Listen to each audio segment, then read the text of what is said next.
नमस्कार साथियों, स्वागत है आपका हमारे यूट्यूब चैनल @LoveOfficial.com पर, जहां हर दिन हम लेकर आते हैं नई प्रेरणादायक और दिल को छू लेने वाली कहानियां। कहानियां जो जीवन बदल दे, कहानियां जो दिल तक उतर जाए और कहानियां जो हमें हमारी असली पहचान से मिलवाए। तो दोस्तों, बैठ जाइए, मन को शांत कर लीजिए, क्योंकि आज शुरू हो रही एक ऐसी कथा जिसमें घमंड, प्रेम, संघर्ष, त्याग और परिवर्तन सब कुछ है। चलिए कहानी शुरू करते हैं। समुद्र किनारे स्थित वैभवगढ़ राज्य अपनी सुंदरता और शक्ति के लिए दूर दूर तक प्रसिद्ध था। राजा चंद्रकेतु न्याय और दयालु थे, लेकिन उनकी अकेली बेटी राजकुमारी चंद्रलेखा घमंड में डूबी हुई थी। वह असाधारण सुंदर थी। कहते हैं उसके कदमों की आहट से फूल खिल उठते थे, लेकिन उसका दिल सख्त पत्थर जैसा था। लोगों से बात करते समय उसके शब्दों में तिरस्कार झलकता था। गरीब उन्हें छूना तक अपशकुन लगता है मुझे, वह अक्सर कहती थी। राजा चिंतित थे। एक दिन यह घमंड इसे ही नहीं, राज्य को भी नष्ट कर देगा। राजमहल से कई कोस दूर एक छोटी सी झोपड़ी में मछुआरा नंदू अपनी बूढ़ी माँ के साथ रहता था। नंदू गरीब था, लेकिन बहादुर, ईमानदार और मेहनती। समुद्र की लहरों से लड़ते लड़ते उसने जीवन को समझ लिया था। कई बार तूफान ने उसकी नाव तोड़ी, कई बार भूख ने सांसें रोकने की कोशिश की, लेकिन वह नहीं टूटा। उसकी माँ अक्सर कहती, बेटा, ईमानदारी कभी हारती नहीं। नंदू मुस्कुराता, हाँ माँ, पर किस्मत भी कभी तो मुस्कुराए। राजकुमारी का घमंडी आदेश। एक दिन राजकुमारी ने घोषणा कर दी, नदी किनारे का क्षेत्र महल की बगिया बनाया जाए। वहां रहने वाले मछुआरों को तुरंत जगह खाली करनी होगी। सैकड़ों गरीब परिवार रातों रात बेघर कर दिए गए। रोते हुए लोग राजा के पास पहुंचे, लेकिन राजकुमारी कहती है, यह मेरी इच्छा है। किसी को समस्या है तो दूसरे राज्य चला जाए।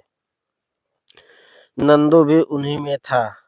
उसकी झोपड़ी टूट चुकी थी, उसकी नाव राजकुमारी के सैनिकों ने तोड़ दी थी, लेकिन नंदू शांत रहा। क्रोध समुद्र की लहर जैसा है, माँ ऊंचा उठता है लेकिन टूटकर वापस गिर जाता है।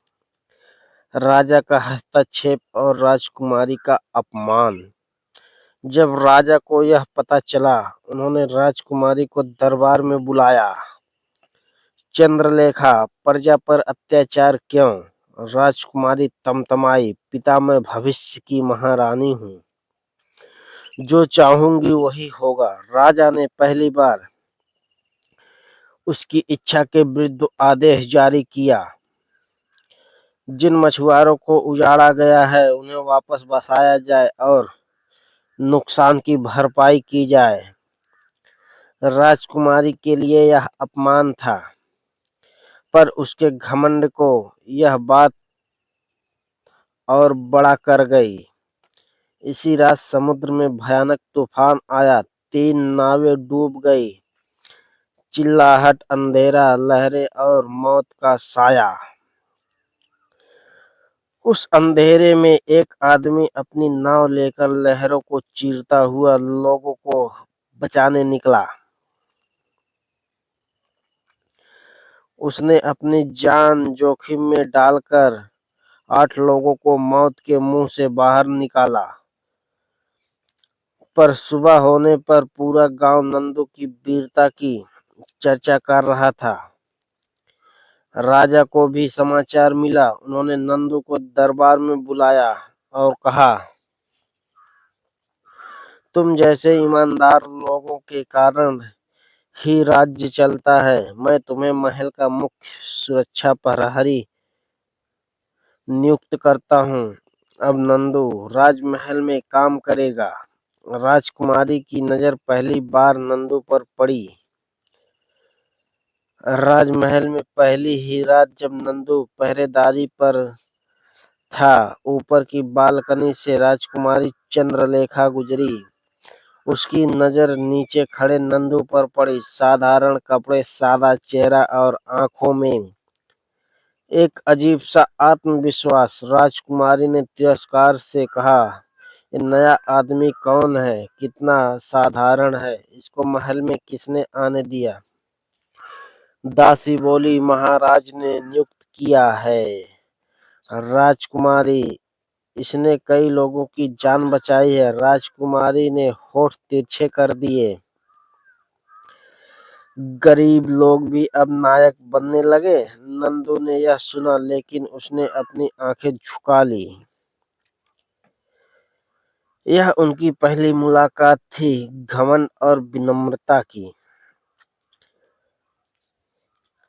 राजमहल में एक पुराना मंत्री राजकुमारी के घमंड से परेशान था। वह चाहता था कि राजकुमारी को सबक मिले और राजा उसे उत्तराधिकारी ना बनाए।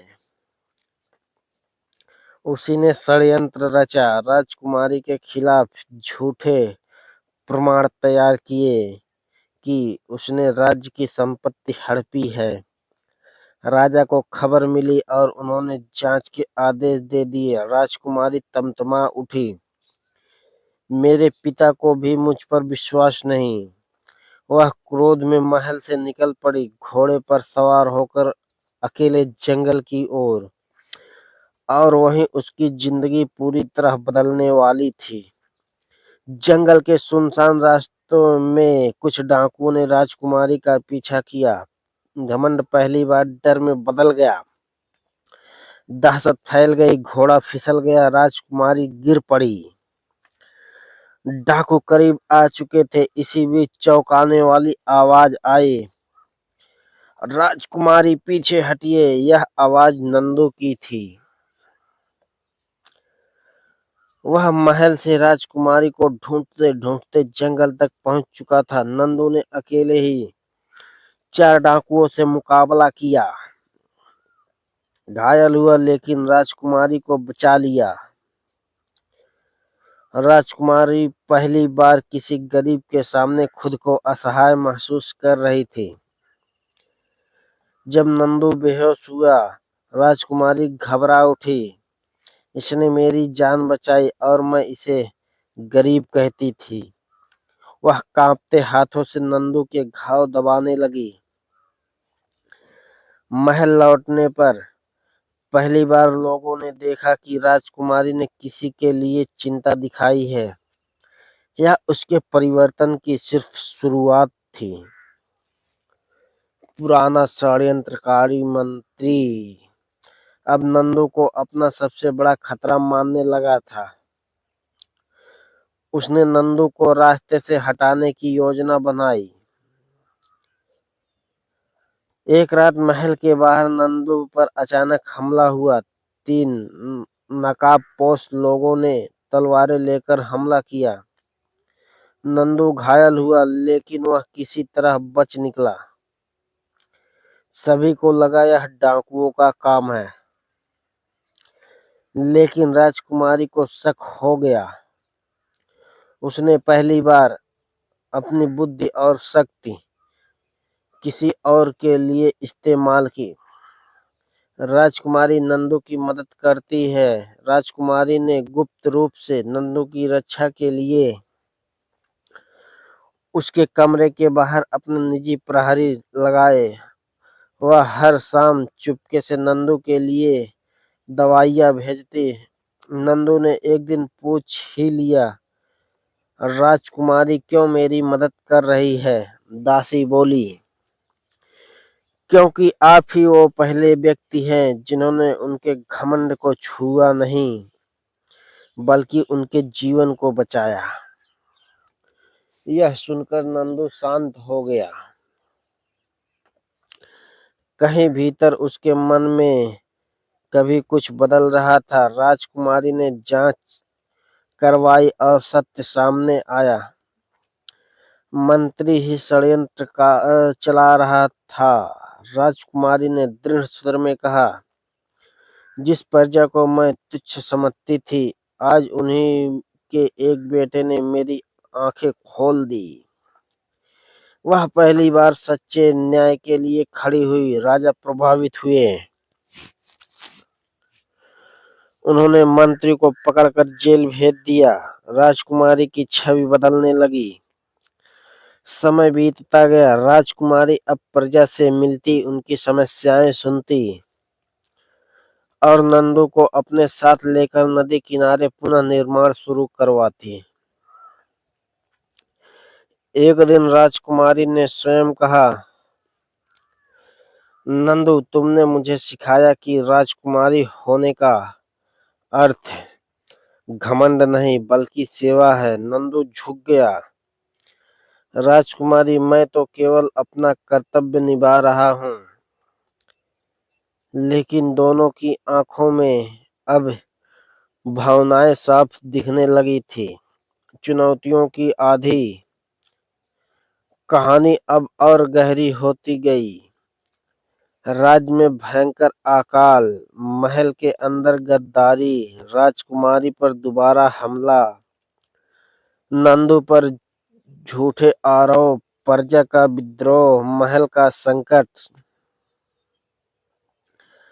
समुद्र का सबसे बड़ा तूफान, राजकुमारी का त्याग, नंदू का बलिदान और अंत में दोनों का जीवन बदलने वाला फैसला। धन्यवाद मित्रों। यह कहानी कैसी लगी कमेंट बॉक्स में जरूर बताएं।